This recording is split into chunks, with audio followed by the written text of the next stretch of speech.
All right. Question number 3. The biggest gaming franchise.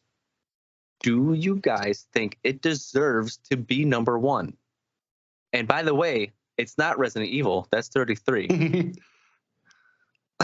It's by money? By money? What is it? 30? By What's the money. metrics? Okay. By money.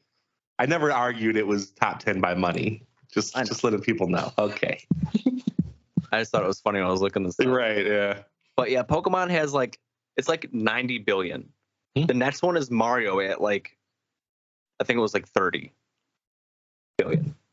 Like, it is just overload number 1 by miles. Go on, Jeremy. Have a first crack at it. The question is, does Pokemon deserve to be the biggest game franchise? Yes. I would say, as a gaming franchise, no, it doesn't. As a gaming franchise, Pokemon has done very little to truly innovate on what they started doing in 1999. And in fact, the latest game they made, they pivoted back on some things to make the game look more like it's 1999. There's been very little cause and innovation from the game developing. I'm not sure what the actual investment in Game Freak is, as far as the studio building out and being able to produce better games, more optimal games. Their recent games haven't looked good. They've had really troubled gaming mechanics. So you take the present presentation of Pokemon and you pair that up against the past. And, we all remember Pokemon Red, Pokemon Blue, Pokemon Yellow, right? Those are classic games. And then, you go to Silver and Gold and on and on and on, right? Those are all just iterations of the same story, the same sequence of events, right? Like, there's little changes in story, but it's mostly perceived the exact same way in what you have to do. I think what happened is that, look, the gaming franchise captures you while you're young, and it gets you to invest in it.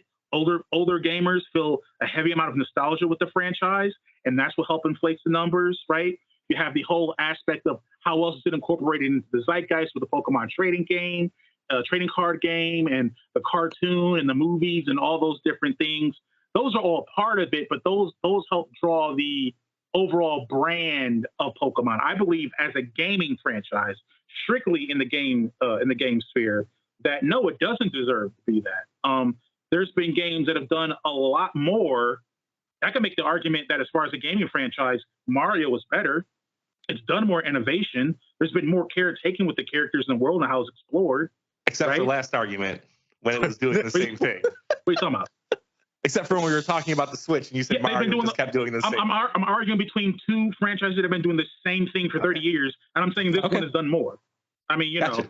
So yeah, I think definitely Pokemon as a gaming franchise, no way it should be the biggest one. I think it's just a lot of nostalgia and a lot of other things that are ancillary or outside of it as far as a game that's helping prop it up.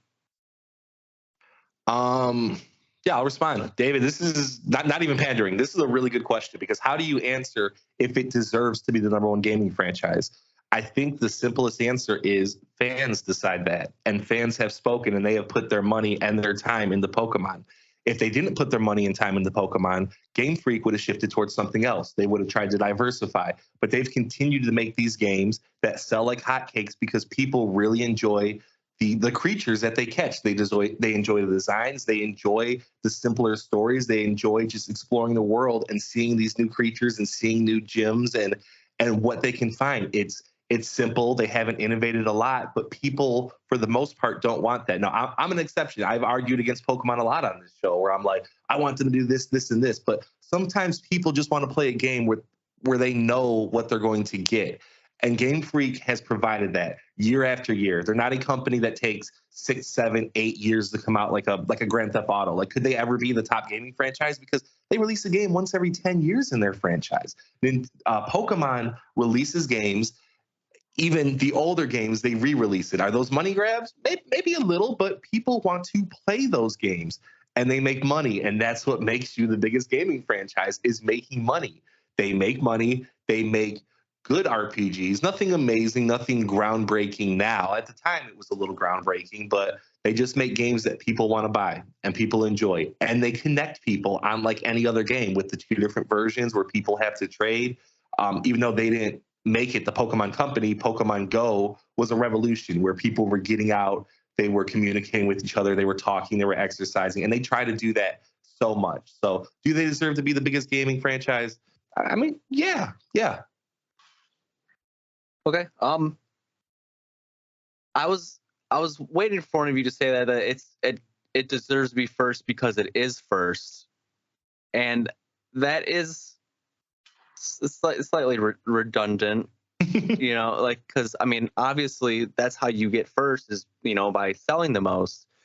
But this, you know, might just be my opinion, but I feel like it's also oversaturated.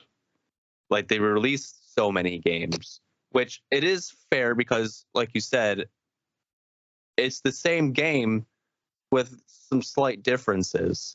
And just because people feel they know what they're doing, they know what they're getting into, it's a safe space, essentially. Yeah, if I may jump in for a couple more points. Go ahead.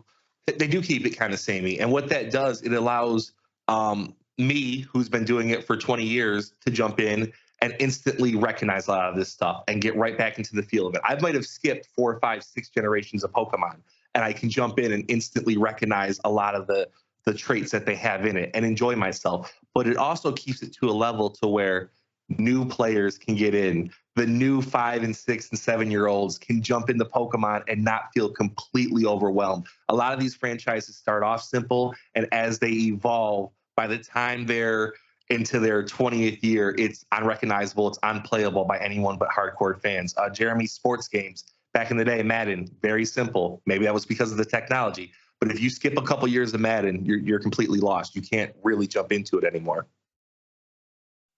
Well, there's a kind of a rebuttal and then a follow-up with that. Well, for one, I mean, the reason why you're able to jump into Pokemon now after you skip several and, 4 or 5-year-olds are able to also jump into it is because it's a children's game. Yeah. That's the audience it's designed for. Yeah. I don't think that's anything fairly remarkable. I mean, that's just the audience they're aimed for. And I would argue, as far as the Madden example, older games were actually more complicated because they sought to emulate realism more compared to now, which is more arcadey. I think it's actually easier to jump into Madden now than it might have been in the past. But when we're talking about Pokemon being a #1 gaming franchise, we're talking about the games being samey.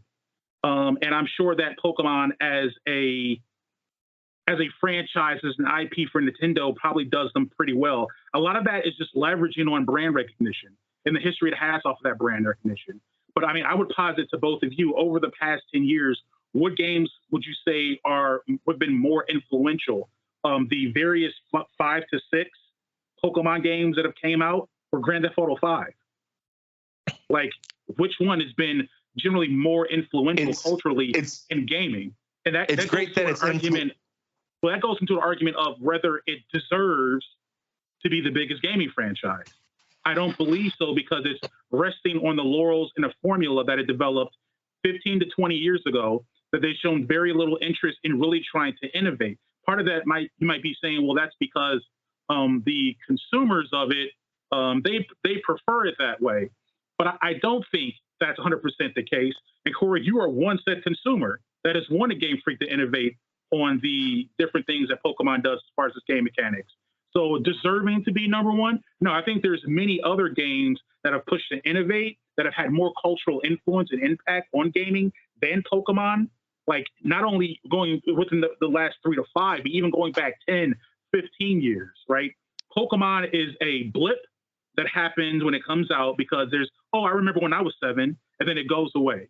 And there's other games that have continued, and other franchises that have continued to climb and climb and climb and get better and better and become more influential and more deserving of being the most valuable game franchise. That's great. We're not arguing the best gaming franchise. We're arguing the biggest one. Look at movies. Or the biggest one, yeah. Yeah, you're not arguing that. You're not going to say like, hey, this Oscar movie is the biggest movie. Oscar movie is definitely better than what Avatar won, which is the number one grossing movie of all time. There's 1,000 movies better than that, but Avatar 1 is the biggest movie. I'm sure there's artists out there like maybe Taylor Swift, where there's some indie artist who people adore and they're putting out great stuff and they're probably the best artist, but Taylor Swift hits such a bigger audience. That's what Pokemon's doing, and that's what makes it the biggest. It's not the best. Just like Taylor Swift or Avatar 1 are not the best in their genres, but they're the biggest. They reach the most people. They're non-offensive. They're not going to really push anyone away. They're the biggest because they're old and they're leveraging assets and people that were fans of them once again and had that recognition of being the biggest. But as far as anything they've done to deserve that, no, they definitely don't deserve that. I mean, there's an argument of saying, well, it's the biggest because it's the biggest. Well, the question is, does it deserve to be? And having something in there like does it deserve means that there has to be a modicum of assessment or judgment that we put towards something. So, if you're asking me to determine if something should be what it is, I have to take all those things into account. So I can say, well, yeah, I can see why Pokemon is the biggest franchise because it has all these games, it has all this different media that's put out, but all those things help float the gaming franchise. Does the gaming franchise itself deserve to be the biggest? No, because the gaming franchise itself has been stagnant. It hasn't innovated. And it definitely isn't as culturally influential as it once was, whereas other games are. Okay. It's been 10 minutes now, a little bit more. So we'll call it there. One, I'm minusing a point from both of you because neither of you guys mentioned Pokemon Snap. And that would have been pandering. I'm trying to avoid that. One, I gave a point to Jeremy for it's a redundant gaming series. At least the main ones. They did well with Arceus and then just went right back to just being the same essentially. But I also gave Cory a point. I kind of forget why right now, but it's there. It was well deserved. It was well deserved, I'm sure.